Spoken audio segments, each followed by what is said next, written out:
It. Hold on, say it one more time. Never. Whoa. You think you're so funny, Mel. Get thee behind me, Satan. I do think I'm funny. Whoops! Move your foot. Hold on. Get thee behind. Did you put it on Do Not Disturb? No, I didn't. Hey, what's up? I thought of you this morning in Minnesota, of you and your husband fishing, actually. So Loved in Minnesota. good morning. Excuse me. What's up, Josh? Oh, my goodness. I think you mean my goopness. My Sanjay Gupta-ness. Do you know what that is? Sanjay Gupta? Yes. Are you sure? Nope. I know the name. Indian guy. It's on CNN, I believe. It's a word I know. Good morning, Rochelle. Good morning, Brittany. Hello. All right. Good morning, Devin is cool.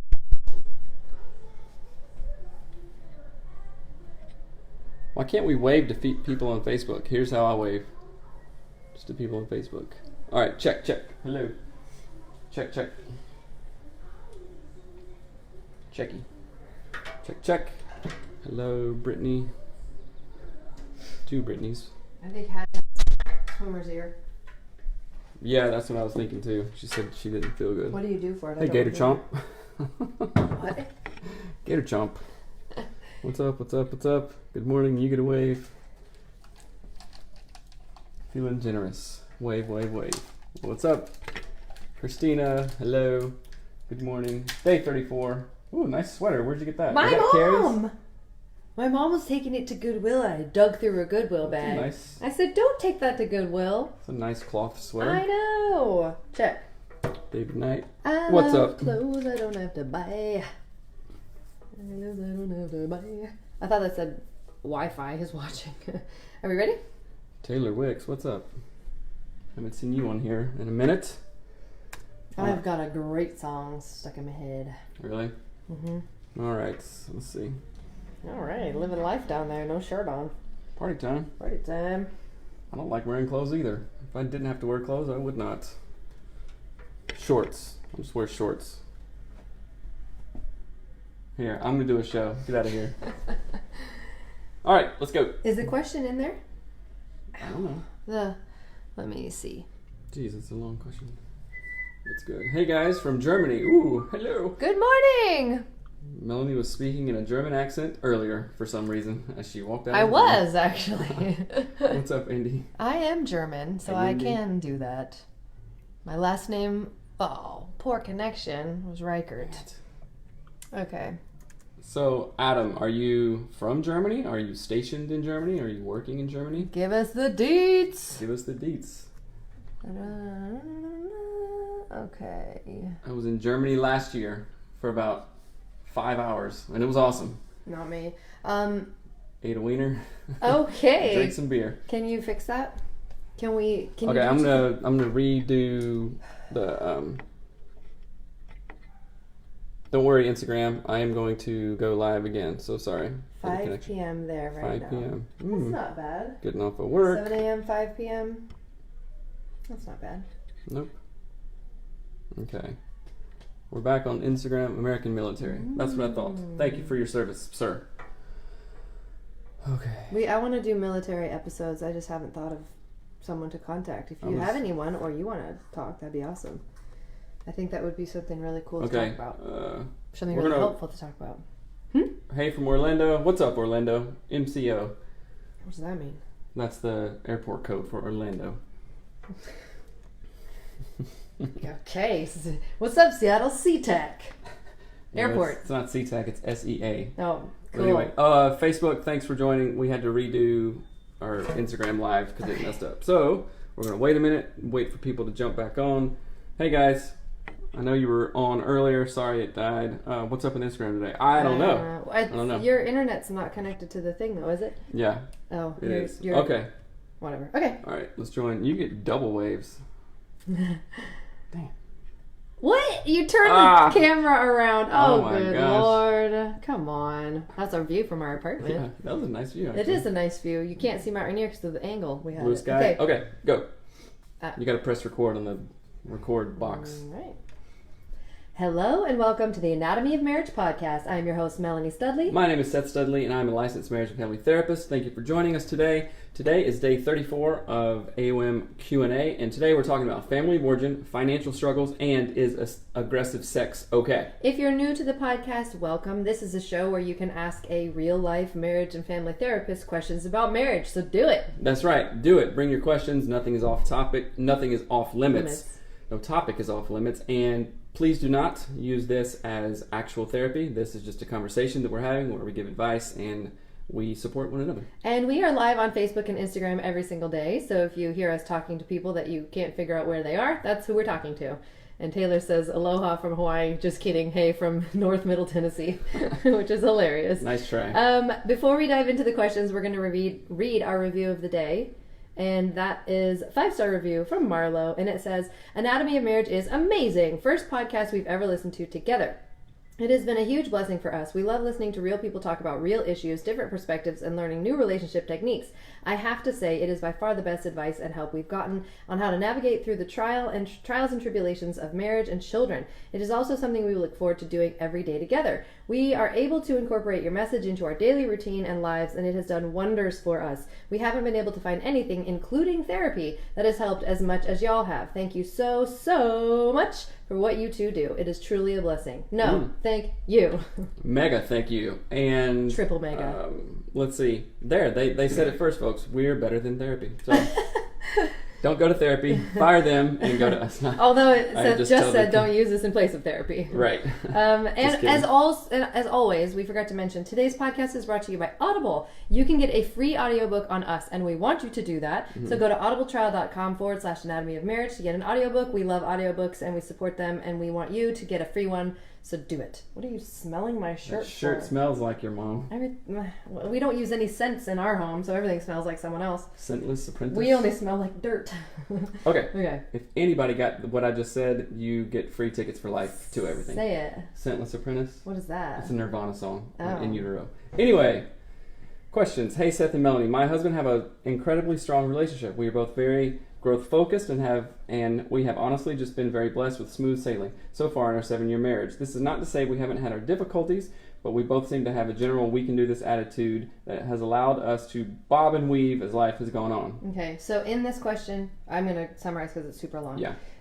They're talking about the struggle of the husband makes all the money, mm-hmm. and it's stressful, and the wife wants to support him, but she's like, but I also want to stay home with our kids, mm-hmm. and we finally got to this point where he's making more money, but now we have more expenses. What do we do? Mm-hmm. I feel like we have a great marriage, but sometimes I get discouraged, mm-hmm. right? Essentially is what she's saying. Okay. Kind of. But they have little kids, like a 2 and a 4-year-old. Mm-hmm. Yeah, she's staying home with the kids. So a quick purview, it sounds like you're super busy, your husband works a lot, you're happy. It's kind of like, is it more money, more problems kind of thing? Well, it says... I want to reassure my husband that he is allowed to feel discouraged about money. Mm-hmm. I want him to remain strong for encourage and to encourage and support him, but at the same, I want to know how I can help bring him up, so to speak, in the ways I can verbally affirm him. So it says, the first thing I thought in this is, it's not necessarily hold on, let me start over. You said more money, more problems. This really confused my brain. The thing I wanted to say about this is that's how Seth and I have lived literally forever. You feel like we're just almost making the money that we can make, and then we feel like, oh, but can't I make more? And should I quit my job? And should I blah, blah, blah? That's life, for one. Mm-hmm. So that, for one, totally life. Unless you're a bajillionaire, that's how most people live. Mm-hmm. Totally normal. The second part of that is that we need to understand that life has seasons. Marriages have seasons. Finances have seasons. Kids have seasons. And if we only want to be happy all of the time, it is essentially like saying, I never want to grow. Mm-hmm. Right? I never want to get any smarter, because getting smarter means I have to admit that I don't know everything. So mm-hmm. I'd rather just, stay right here where I'm at. And the thought that came to me when I read this question is it's like never wanting the tide to go back out. Right? It's like saying the tide should always be should always be full of water, but without the tide going back out, you miss all the treasures that it leaves when it goes out, and then it comes back, and it goes out, and then it comes back, right? Mm-hmm. And when we don't really see that those seasons are for growth, and we don't actually value them for mm-hmm. their growth, we become discontent when we don't need to become discontent. Mm-hmm. Does that make sense? Yeah, the struggle can be an opportunity to grow and push you out of your comfort zones. And I can relate to this. Like, growing up, I never had like super hard stuff happen. Like, literally nobody passed away until later in my family, so things weren't really hard, you know? Mm-hmm. And then when hard stuff came, I was like, oh, wait a minute, what do I do? Is this wrong? Am I making mm-hmm. bad choices? Kind of thing, you know? Well, and I think that you have always been afraid. Afraid is a weird word for that. But you've always been, when things make you uncomfortable, mm-hmm. maybe this is your Enneagram number business speaking mm-hmm. here, but when things make you uncomfortable, you tend to immediately get deflated. Mm-hmm. And I'm not even exaggerating. Like, if I show you the littlest bit of irritation, you're like, well, forget everything. What do I even do anything for? And it's not that dramatic. You don't say those things, but you get super deflated, like nothing matters. What was it all for? Why did I do it anyway? She doesn't even care. When really it's like, I'm just irritated that your shoes are right there. Like, can we get past this? Right? Like, that's how it feels to me, but to you it feels right. Like you're stabbing yourself. Hold on, slow down. No, and then... It is not that dramatic. I know you were a drama major. I was. I'm not sure if people knew that, but things... Expressive arts, get it correct. Oh, of course. Oh, yeah. Theater, voice, and expressive arts. Yes.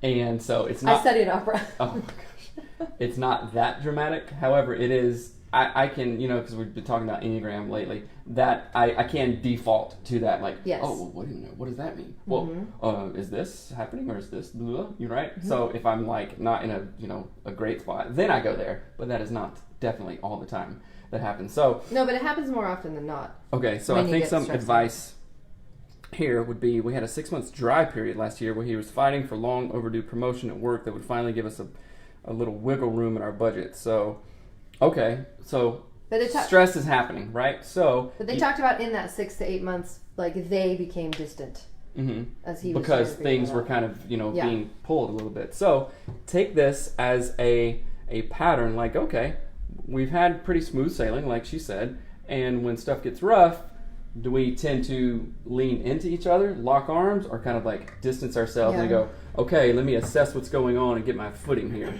Because it sounds like that's what happened. Let that be an open invitation to doing something different that will enrich your relationship, that will bring you closer and make you stronger and set you up in the future for hard times to come. The other thing I want to say too about this question is, and it might sound weird, but I'm going to use a similar thing. I absolutely hate flying, and it terrifies me. Why is this going on? I'm not sure. It'll reconnect. So everybody's on Facebook anyway. I really hate flying, and in the past, I used to, when I would get stress that was associated with flying or travel, or Seth booking the tickets because I didn't book them, and now it's his fault that we're flying on the day that we're flying, and blah. I really realized that I can actually shift the way I think about it, and I can sort of, and the thing I think of is like a military person. Like mm-hmm. going, okay, there's bombs flying around and there's bullets coming in. They don't go, I'm so mad about this. Like, why did you bullets? You know, like whatever. They actually turn and they go, that's the trigger to work harder. Right. The conflict is the trigger to bring a solution and to work harder. So that you're saying my husband he was stressed out and trying to get a promotion. That's the conflict that you can now rewire your brain to see as a trigger to work harder for things together. That's when you actually like legit lock arms with your partner and say, okay, we're going to do this. Mm-hmm. We're going to do it amazingly. Get your arms all hot. We're going to do this really well. We're going to like dig in our heels and dive in and work harder and smarter and be we've got each other's back. Like Anthony O'Neill says, I've got your six. Right. And so that's just the thing that I was thinking, like, life has these seasons no matter what. And so instead of looking at them and being like, oh, it just pulled the rug out from under me, don't know what to do, you can look at those seasons of life and say, now that conflict is a sign for me to step up my game, pick up my weapons in a sense. And what's up? But I think that's interesting. I hope that makes sense. Okay. I don't know what's going on with her. No, it's good. I'm trying to do technical stuff. Okay. Hey, everyone. Just wanted to mention a good change in my marriage since listening to the Marriage Podcast. The thing I found most interesting and useful in this podcast is the discussion around family of origin. My husband grew up in a Hispanic home in LA. I grew up in suburban Minnesota, completely opposite culture in many ways. We've been married almost 6 months and we're still figuring out so much, especially when it comes to in-laws and our families. By thinking about family of origin the way Seth and Melanie talk about, it has helped us realize our family's opposite opinions about our choices are not a reflection of who's on our side or not, but a product of different cultures in many ways. It really helped us not to villainize either side and stay united in our decisions together. We still got so much to learn about marriage and each other, but I know this has the potential to be a bigger conflict for us than it was. I'm so appreciative. No, and so I appreciate everyone's honesty, and this is in the women's group. Oh, okay. But so there, she's talking about good advice and family of origin, and I just wanted to share that because it's a really awesome thing. That's some of the stuff going on in our women's group. People having these conversations, excuse me, and inviting, like they're sharing their stories, sharing things that are going on that are exciting. But I also just wanted to bring up the concept of family of origin again, because one of the things that she says that I think is so interesting is, coming from these very different cultures, she is acknowledging that could have been something way harder to manage. Yeah. And that because you do something one way does not mean that I'm the stupid one and you're superior. It just means your family did it one way and my family did it another way. Right. And how can we not villainize our differences? It's honor differences, promote linkages. Yeah, I love that you are aware of that and cognizant, and it's in your brain not to villainize, because in a Hispanic culture, which is collectivist culture, and non-minority cultures tend to be more individualistic, you're going to have family gatherings all the time. Cousins, aunties, uncles. It's like the same thing in Indian country.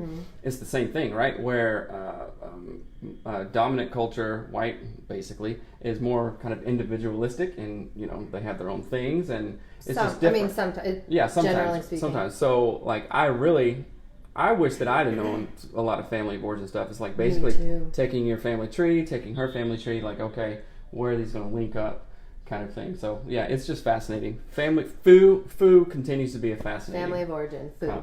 But the one thing I wanted to say, too, that's really helpful in these conversations about family of origin is that one of the best ways to kind of combat family of origin issues is to stay curious about your partner. So one of the things I absolutely love is that we go to South Carolina every year. Seth is Southern. I'm not Southern. And I love that every now and again, even though we've been married for almost 15 years, you'll say something that I'm like, what does that mean? Like, finer than frog hair or finest frog hair or whatever it is. Or you'll just say weird things where it's like, I have no idea what you mean, but it's joyful. I find it so fun. And the other thing too, I thought this the other day, when we're in South Carolina, you often have this weird switch that happens where you turn like Southern again. Like, charming. Well, no. You, like, when you drive your car, you drive differently. You become like more who you were, if that makes sense. And it's just a little bit beyond my comfort zone in a way that I find really attractive. Oh. And people talk about that, like when people are in their zone, like if a spouse visits their partner at work and they don't often go to work and they see them in the work environment, like our neighbor's husband is a professor, and she's like, whenever I see him being a professor, because I don't often see him, it's like she's like, it's amazing, like I fall in love with him again, because I get to see him in his element, and it's also slightly removed from my element, which feels exciting. So when we're in the South, you kind of become someone different, and all of a sudden you know things that, like, we don't talk about sweet tea with lemon in Washington. It's just like not a thing, and so you'll talk about things that I don't know about. And it's and because I stay curious about it and I don't try to judge it, it's actually really exciting and fun and can be like really, really attractive. That's pretty cool. That could be an intervention that like sparks up sex life. You know what I'm saying? Sparks a sex life. It's a very funny sentence. Well, you know what I'm saying? This intervention sparks a sex life. Like an intervention, like sometimes we've heard, it's in our app literature that we're working on. Ooh. There's like whole sections of things to remember that bring you joy about your partner. That's going to be an awesome app. It's really exciting. So you were saying be curious. Stay curious, there's this concept we learned in grad school in intentional interviewing and like building rapport and being with clients and stuff. It's called the ORCA principle. Do you remember what that stands for? Yes, but I can't remember the acronym. ORCA, ORCA. Say it. Be open, be respectful, be curious, and be accountable. don't know what that right. one is. Yeah. Accountable is more towards like the ethics and the profession of therapy and stuff. If you're open, respectful, and curious to your partner, to your spouse, that's going to bring new questions. That's going to show respect. That's going to show attunement. If you're curious about, what are you thinking? What are you talking about? Yeah. So that's just a good principle. Well, and understanding too that just as much as so a weird example I could think of is like, my mom has a certain set of foods that she makes that to me, they like speak of home, right? So for example, yesterday I ate her spaghetti. We ate lunch there before we went swimming. So her spaghetti, her chocolate chip cookies, and I don't know, there's other things too, but those things to you might be like, well, I mean, I don't know, her spaghetti's fine, but to me, I value it. It actually means a lot to me. So to really value our differences, even when you don't understand it, like maybe her husband eats some kind of food that she's like, it's gross, I don't know why you eat it, but to him it's like the most meaningful thing he can imagine, and when he eats it, he feels deeply loved and held well and joy and all these things. So to be able to find a place in yourself to honor that in your partner and to honor their experiences and their differences really, really well and not judge them is hugely important for knowing how to navigate family of origin obstacles well, you know? I agree. It's a great thing to talk about. It is. Okay. This is a good question. Ready? Yes. I'm wondering if there's something wrong with me because I really enjoy rough sex. I know this is common, spanking, hair pulling, etc., but I'm wondering if there's a connection with my past abusive boyfriend in high school, then abusive husband, who I'm currently divorcing. I never had rough sex with my husband. I'm now seeing someone new, and he initiated some smacking during sex.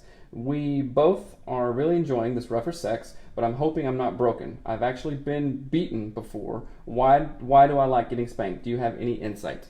This is a really challenging question, and we're very thankful that you're asking, because like we've said many times, there is nothing off limits, and everyone deals with stuff like this. Right. So thank you for asking this question, and I just, for everyone listening, if this is a trigger for you, you can turn the show off, but we're going to give some advice that I think might be helpful. And again, if you're listening and you feel like bristly about this question, then it's just not a question you might not need to hear right now. So, but it's for other people. So let's be kind to one another.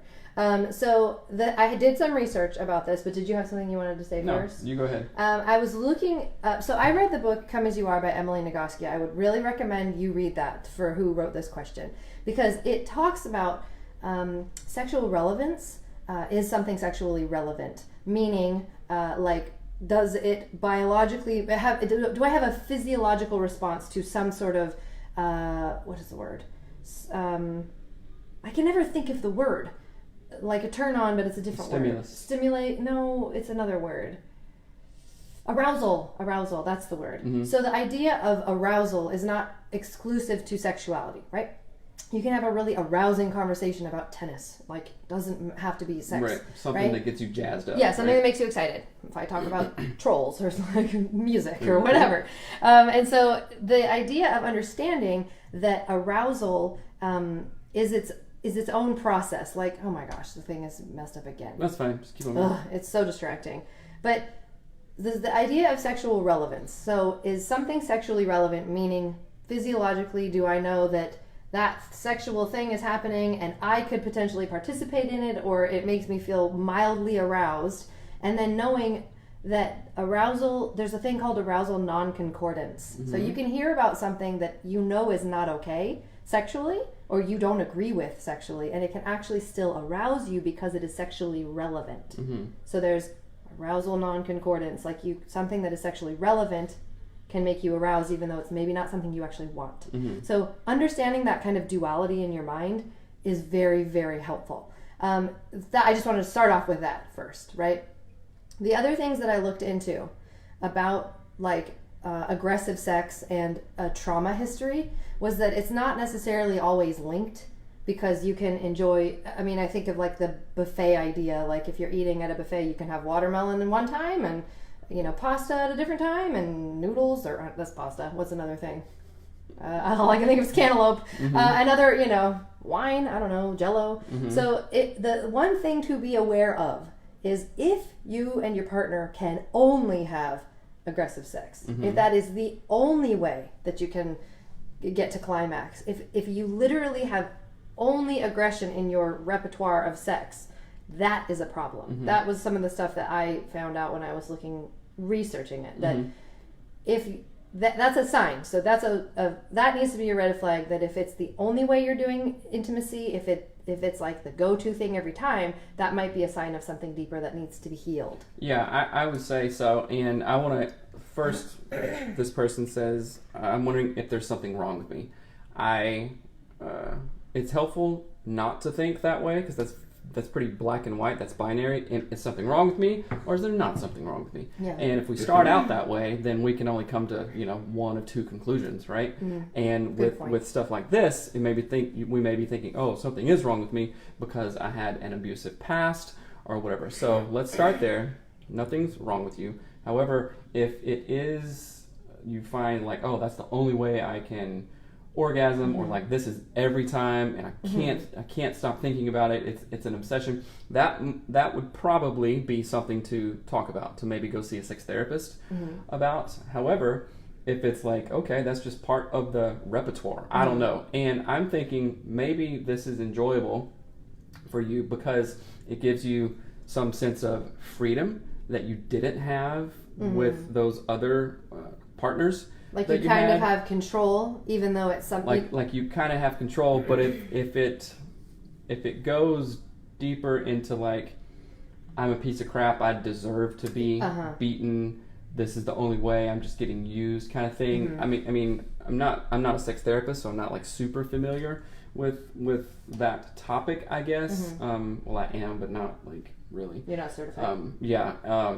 Then that would be of something to look more into, again, with a sex therapist. Like, what does this mean? I think you had a really good point about the sexual non-concordance and stuff like that. I totally forgot about all that stuff. So impressive, good job. Thanks. And I did want to say one. So hold on, let me just normalize this a little bit too. So okay, that's fine. Like Melanie talks about like relaxation sex, or there are many kinds of sex. There are many kinds. Like, okay, yeah, just chill out sex. There's like, hey, let's do something different. There's like, hey, let's be aggressive. All those things are okay, right? But if the only like type of sex I'm having is like, when it gets into like other stuff, like I'm thinking of all kinds of DSM-4, like voyeurism or frauderism. I can't remember what that is. It's kind of if it's unhealthy, meaning if it right. like again, if it's the only way that you're having sex, and let me flip it totally the other way around. This goes for all of you people who are only having sex when you don't want sex, and you go, oh, sex again, oh, just do it because my husband wants it. Like that's unhealthy. Yeah. That's not good sex either. Definitely. So you can't judge someone if you think, oh, they shouldn't be spanking. Why don't you try it? Like, you know what I mean? I'm glad that cracked you up. The other thing I did want to say too is that one of the things I learned in reading a book from Dr. Daniel Amen about like ADD and different types of brain activity and how people's brains work. Again, I am not certified in anything. I just have some thoughts. But they talk about certain types, like if you have a certain type of brain activity that is just different for who each person is. Right. Sometimes that's like, think of the difference between people who love to skydive and people who love to knit.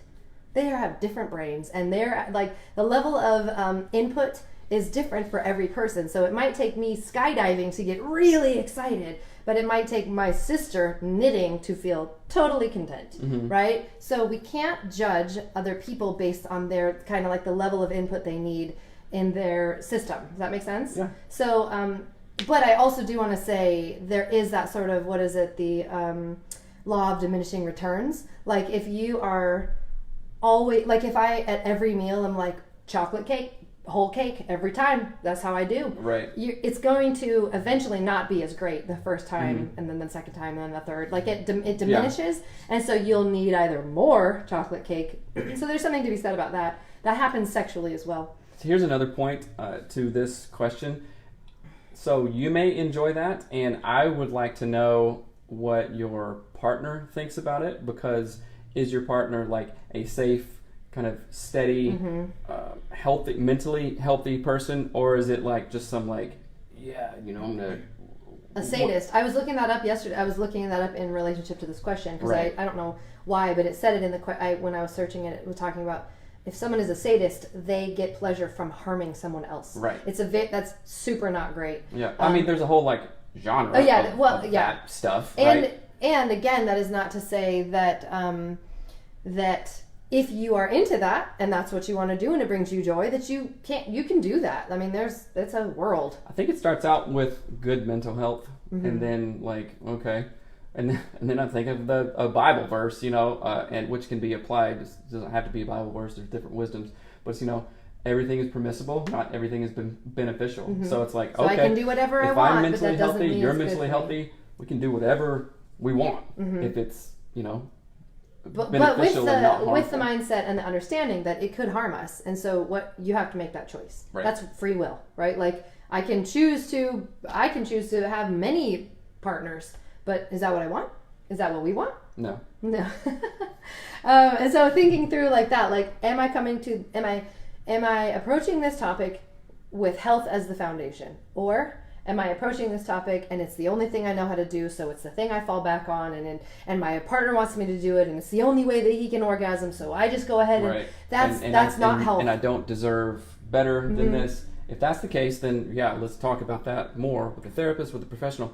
If none of that is the case, go for it. Yeah, and I want to say, like, Dr. Tina Schermer Sellers talks about the idea of the sexual experience being like a banquet, and I think of it like Fred Meyer, like everything, you can get everything at Fred Meyer, right? So I can buy expensive champagne, or I can buy flip-flops. And that's how I think the sexual experience should be. It should be, maybe one day it's really fun and exciting and it's new, or we're like traveling but then another day it's just like, hey, I want a glass of wine and to chill. And that's the whole flip-flops point. And champagne seem pretty chill. Yeah, I'm hitting that south side of southernness. I'll put it in my koozie, whatever Your it's koozie. called. Anyway, so thank you for the question. I know. No, we're not talking about many partners. We're saying no, that's not beneficial.